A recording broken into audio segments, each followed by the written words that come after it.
The View invited Newt Gingrich to sit in as guest host, and the audience cheered as his fellow panelists dismantled his defense of President Donald Trump.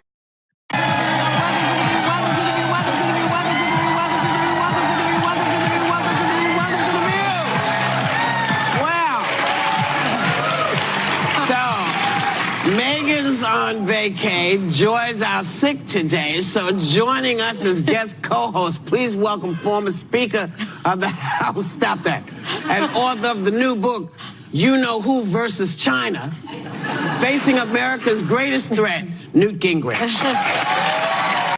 Host Whoopi Goldberg asked the former House Speaker to comment on Trump comparing his impeachment inquiry to a lynching, and Gingrich said he agreed.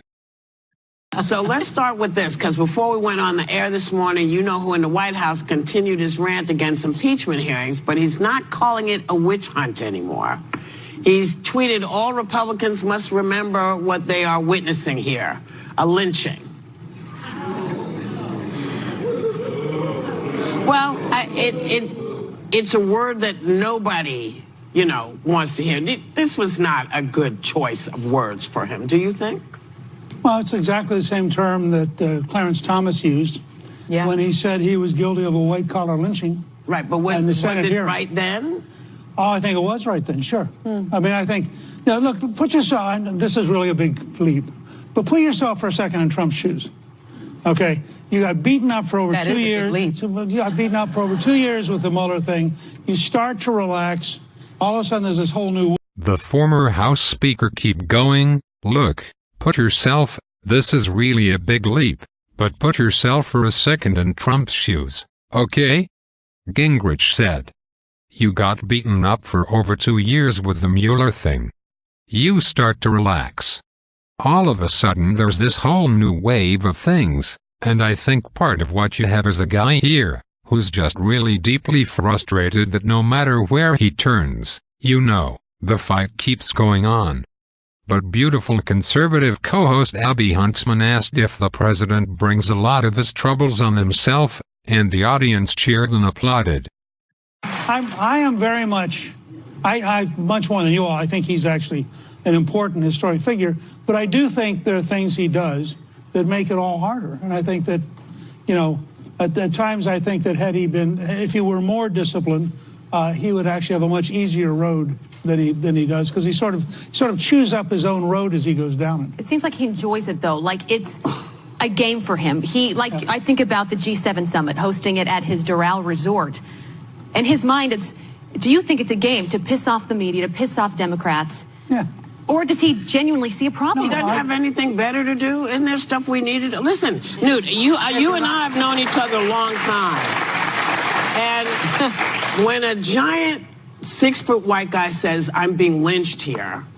Even while Gingrich still confused his mind what to say, Goldberg joined in next. Doesn't he have anything better to do? She said, as the audience cheered again. Listen, Newt, you and I have known each other a long time, and when a giant, 6-foot white guy says, I'm being lynched here, you understand why it's a little bit like, listen man, you're not being lynched here.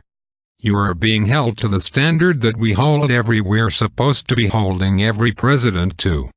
The audience cheered again, and Goldberg challenged the former House Speaker to defend Trump for questioning the Constitution's Emoluments Clause as phony. You've never pooped on the Constitution as far as I can recall, she said. Anything better to do? Isn't there stuff we needed? Listen, Newt, you and I have known each other a long time. And when a giant 6-foot white guy says, I'm being lynched here, you understand why it's a little bit like, listen, man, you're not being lynched here. You are being held to the standard that we hold we're supposed to be holding every president to. So I don't understand, does it not bother you when he says the fake Constitution? What did he call it? He's called it a phony emoluments clause. Phony emoluments which is in the Constitution. I mean, we can disagree. I've never questioned your commitment to America, whether I agreed with it or not. But you've never pooped on the Constitution as far as I can recall. The host Goldberg and Gingrich start arguing when he trying to change the subject to Representative Adam Schiff, whom he misidentified as Steve, but co-host Sonny Hostin challenged him to defend Trump's lynching complaint. You won't agree, but you have Steve Schiff as chairman of a committee. Wait, I know you're going to go to Steve, but I'm asking you about this. I mean, you've asked me to explain Trump. No, I know. You don't have to explain him to me. Yeah.